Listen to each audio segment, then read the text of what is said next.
Hello, Manorama news ടിവിയുടെ web desk അല്ലേ ഞാൻ വിളിക്കുന്നത്? പത്തനംതിട്ടയായിരുന്നേ. ഞാനിപ്പോ ഒരു പത്തനംതിട്ടന്നായിരുന്നു. ഞാനൊരു ന്യൂസ് രാവിലെ കണ്ടായിരുന്നു. ഈ BJPയുടെ സംസ്ഥാന അധ്യക്ഷന്റെ പേരൊക്കെ വെച്ചിട്ട് ഒരു മോശം രീതിയിലേക്കുള്ള ഒരു പ്രവർത്തനം, ഒരു വാർത്ത കൊടുത്തേക്കുന്നത്. അതൊരു വേറെ ഏതെങ്കിലും ഒരു പാർട്ടിയുടെ സംസ്ഥാന അധ്യക്ഷനെ കുറിച്ച് നിങ്ങൾ ഇങ്ങനെ പറയാറുണ്ടോ? വളരെ മോശമല്ലേ? ഏത് വാർത്തയാണ്? അതായത് നിങ്ങളുടെ ന്യൂസ് ആങ്കർ ഉണ്ടല്ലോ, ഒരു പേര് പറയാമോ? അവരുടെ പേരറിയില്ല. ഞാൻ പിന്നെ അങ്ങനെ ശ്രദ്ധിക്കാറുള്ള ആളല്ല. അപ്പൊ ഞാൻ ഇന്ന് രാവിലെ എഴുതിയേക്കുന്നത് തിരുവനന്തപുരത്ത് ഇന്നലെ നടന്ന വിഴിഞ്ഞം തുറമുഖത്തിന്റെ പരിപാടിയുമായി ബന്ധപ്പെട്ടിട്ട് ആ പരിപാടിയുടെ ഉദ്ഘാടന വേദിയിലേക്ക് BJPയുടെ സംസ്ഥാന അധ്യക്ഷൻ രാജീവ് ചന്ദ്രശേഖർ അവിടെ എത്തിയതിനെ കളിയാക്കിക്കൊണ്ട്, അത് കളിയാക്കുക പറഞ്ഞാൽ പറ്റത്തില്ല.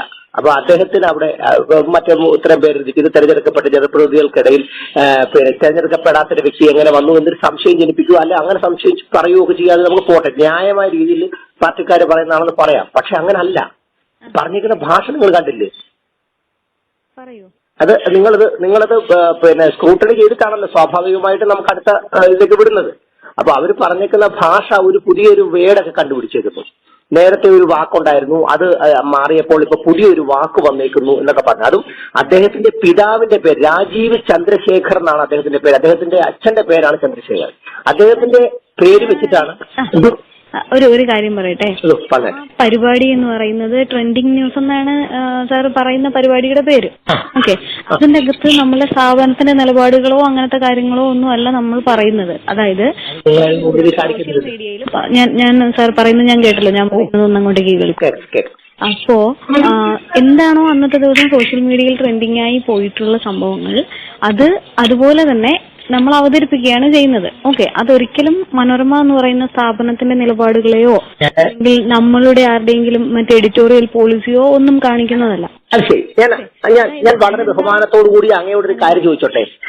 ആ വാർത്ത അവതരിപ്പിച്ച വ്യക്തി അല്ലെങ്കിൽ ഈ പ്രോഗ്രാം അവതരിപ്പിക്കുന്ന വ്യക്തി മലയാളം മനോരമയുടെ ന്യൂസ് ആങ്കർ അല്ലേ? അതെ. അപ്പൊ മലയാളം മനോരമയുടെ ന്യൂസ് ആങ്കർ അവരുടെ വായിലൂടെയാണ് പറയുന്നത്.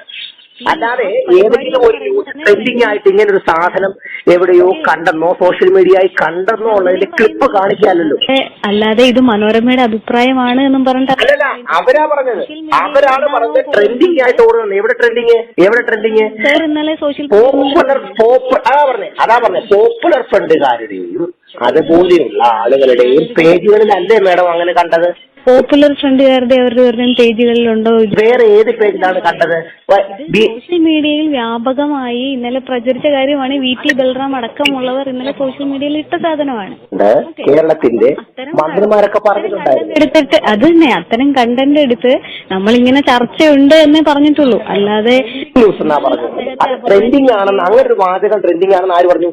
പ്രധാനമന്ത്രിയുടെ ഓഫീസിൽ നിന്നും കേരളത്തിലെ മുഖ്യമന്ത്രിയുടെ ഓഫീസിലേക്ക് ഔദ്യോഗികമായിട്ട് അയച്ചു കൊടുത്തിട്ടുള്ള ആളുകളുടെ ലിസ്റ്റിനകത്താണ് ഇദ്ദേഹത്തിന്റെ പേരുള്ളത്. അത് വാർത്ത കൊടുത്തത് സാർ പറഞ്ഞതുപോലെ തന്നെ ആ കൃത്യം ഫാക്ട് വെച്ചിട്ടാണ് വാർത്ത കൊടുത്തത്. അതാ പറഞ്ഞത്. ഇത് ഒരു പ്രത്യേക പരിപാടിയെ കുറിച്ചിട്ടാണ്. ആ പരിപാടിയിൽ ഉള്ളടക്കം അതിന്റെ ഉള്ളടക്കം ഇല്ലെങ്കിൽ അതിൽ നമ്മൾ ഉൾപ്പെടുത്തുന്ന കണ്ടന്റ് എന്ന് വെച്ച് കഴിഞ്ഞാൽ ഇങ്ങനെയാണ്. എന്തായാലും നിങ്ങളുടെ ഈ അതല്ല മേഡം, ഞാനൊരു കാര്യം പറഞ്ഞോട്ടെ. ഞാൻ BJPയുടെ മീഡിയ സെല്ലിന്റെ ചുമതല വഹിക്കുന്ന ആളാണ്. നമ്മുടെ മന്ത്രി വാസവൻ പേരെന്താന്നാ പറഞ്ഞേ? പേര് ശ്രീജിത്ത് എന്നാണ്. പത്തനംതിട്ട. ഈ വാസവൻ എന്ന് പറയുന്ന നമ്മുടെ മന്ത്രി പത്രസമ്മേളനം നടത്തിയപ്പോൾ ആളുകളുടെ പേരുകൾ നിർദ്ദേശിച്ചതിന്റെ ഡീറ്റെയിൽസ് അദ്ദേഹം തന്നെയല്ലേ പറഞ്ഞത്? അതെ, നമ്മൾ അതൊന്നും ഇല്ല എന്നും അത് വസ്തുതാവിരുദ്ധമാണെന്നും ഒന്നും പറഞ്ഞിട്ടില്ല. മനോരമ ന്യൂസ് വാർത്ത കൊടുത്തേക്കുന്ന എല്ലാ സ്ഥലങ്ങളിലും കൃത്യമായി അങ്ങനെ തന്നെയാണ് കൊടുത്തേക്കുന്നത്. ഞാൻ പറയുന്നൊന്നും കേൾക്കൂ, സാറ് പറയുന്നത് എത്ര നേരം കേട്ടില്ലേ? നമ്മളൊരു സ്ഥലത്തും BJP സംസ്ഥാന അധ്യക്ഷനെ ഇകഴ്ത്തി കാട്ടിക്കൊണ്ടുള്ള യാതൊരു സാധനവും നമ്മുടെ വാർത്തകളിൽ അങ്ങനത്തെ ഒരു സാധനം വന്നിട്ടില്ല. സാർ പറയുന്ന പ്രസ്തുത പരിപാടി എന്ന് പറയുന്നത് ഇങ്ങനത്തെ കണ്ടന്റ് മാത്രം ഉൾപ്പെടുത്തുന്ന, അതായത് സോഷ്യൽ മീഡിയയിൽ സറ്റയറിക്കലായും അങ്ങനെ ട്രോളുകളായും ഒക്കെ നിറയുന്ന കാര്യങ്ങളെ കുറിച്ചിട്ടുള്ള ഒരു പരിപാടിയാണത്. അതില് ഞാനൊന്ന് പറഞ്ഞോട്ടെ, അതില് അന്നത്തെ ദിവസം ട്രെൻഡിങ് ആയ കാര്യങ്ങൾ, അന്നത്തെ ദിവസം വ്യാപകമായി ചർച്ചയായ കാര്യങ്ങൾ, സ്വാഭാവികമായി ഇന്നലെ വിഴിഞ്ഞം കമ്മീഷനിങ്ങിന്റെ ദിവസമായിരുന്നു. സോ അതിനെ പറ്റിയിട്ടുള്ള പലവിധ നാഷണൽ മീഡിയാസ് ഒക്കെ നമ്മുടെ നാഷണൽ മീഡിയസ് ഒക്കെ കാണാത്തതിന്റെ ഒരു കുഴപ്പം ഒരു പോരാ. ഓ പറഞ്ഞാട്ടെ, പൂർത്തീകരിച്ചാട്ടെ. അപ്പോ അങ്ങനത്തെ കണ്ടന്റ് ആണ് നമ്മൾ ഉൾപ്പെടുത്തിയത്. ഓക്കെ, എല്ലാ ദിവസവും നമ്മൾ ഈ പരിപാടി കൊടുക്കുന്നുണ്ട്. എല്ലാ ദിവസവും നമ്മൾ ഇതുപോലെയുള്ള ട്രെൻഡിങ്, അതായത് എന്താണോ സോഷ്യൽ മീഡിയ ചർച്ച ചെയ്യുന്ന അത്തരം കണ്ടന്റ് ആണ് നമ്മൾ കൊടുക്കുന്നത്. ഞാൻ പറഞ്ഞോട്ടെ, നിങ്ങൾക്ക് ഇങ്ങനെ ഒരു വിയോജിപ്പുണ്ട് എന്നുള്ളത് ഈ ഇതിന്റെ ന്യൂസ് ഡെസ്കിൽ അറിയിക്കുകയും അതിന്റെ പുറത്ത് ബാക്കി കാര്യങ്ങൾ എന്താ വേണ്ടതെന്ന് വെച്ച് കഴിഞ്ഞാൽ നടപടി എടുക്കാനും പറയാം. അത് ചെയ്യാം. അത് പക്ഷെ ഒരു കാര്യമുണ്ട്, നിങ്ങള് ഞാൻ പറയുന്നത് നാഷണൽ മീഡിയയുടെ ന്യൂസുകൾ കൂടി ശ്രദ്ധിക്കണം. അല്ല കേക്കെ ഒരു സെക്കൻഡ് നിങ്ങൾ ഇത്രയും പറഞ്ഞല്ലോ. ഇവിടെ മറ്റ് അല്ല മേഡം നമ്മുടെ PMOയിൽ നിന്നും കൊടുക്കുന്ന ലിസ്റ്റ് ഉണ്ടല്ലോ, PMOയിൽ നിന്ന് ഏത് സംസ്ഥാനത്തും അതല്ല ഞാൻ അതല്ല പറയുന്നത്. PMOയിൽ നിന്ന് ഏത് സംസ്ഥാനത്ത് പ്രധാനമന്ത്രി പങ്കെടുക്കുന്ന പരിപാടി ഉണ്ടെങ്കിലും ആ സംസ്ഥാനത്തിന്റെ പ്രസിഡന്റ് ആ വേദിയിലുണ്ടാകും. എല്ലായിടത്തും നമ്മളതിനെ നിഷേധിക്കുകയോ അല്ലെങ്കിൽ അതിൽ വ്യാജ വാർത്തകൾ കൊടുക്കുകയോ അത്തരം യാതൊരു സാധനങ്ങളും ഇവിടെ ഉണ്ടായിട്ടില്ല. നിങ്ങൾ പറഞ്ഞ പ്രശ്നം, നിങ്ങൾ പറഞ്ഞ അതിൽ എന്താണ് സംഭവിച്ചത് എന്ന് അതൊക്കെ ശരി. റിയാസ് ഇന്നലെ വേദിക്ക് പുറത്തിരുന്നുണ്ട് പുള്ളിക്കാരൻ അല്പത്തരമല്ലേ എന്നൊക്കെ പറഞ്ഞ് സ്വയം നാണം കിട്ടുപോയി. കാരണം അദ്ദേഹത്തിന്റെ ഭാര്യയും അമ്മായിയമ്മ ഉൾപ്പെടെയുള്ളവര് പിന്നെ സർക്കാരിന്റെ പരിപാടിക്കകത്ത് കയറിയിരിക്കുന്ന വീഡിയോയും ഫോട്ടോയും ഒക്കെ പുറത്ത് വന്നുകൊണ്ട് അദ്ദേഹം നാണം കിട്ടുപോയി. പക്ഷേ നിങ്ങൾക്ക് രാഷ്ട്രീയമായി പല വിയോജിപ്പും ഉണ്ടാകും എന്ന് പറഞ്ഞിട്ട് ഇങ്ങനെയൊക്കെ കാണിക്കാമോ?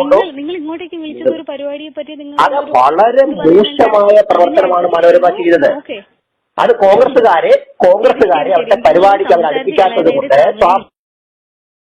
मैं अभी पोर्ट की विजिट करके आया हूं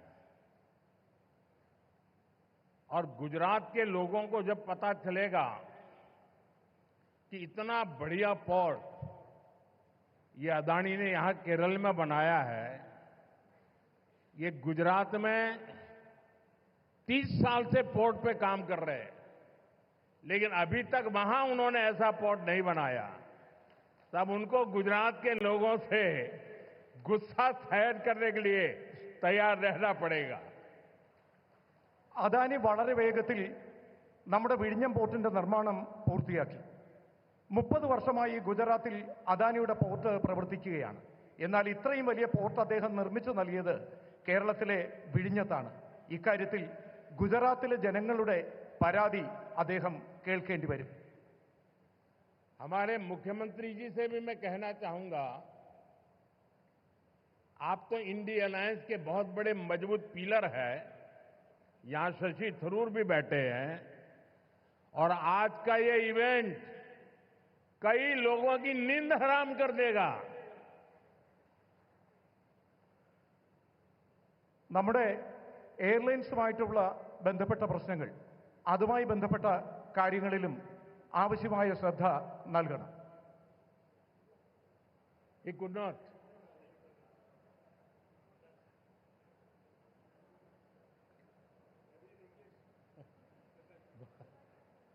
मैसेज चला गया जहां जा रहा था.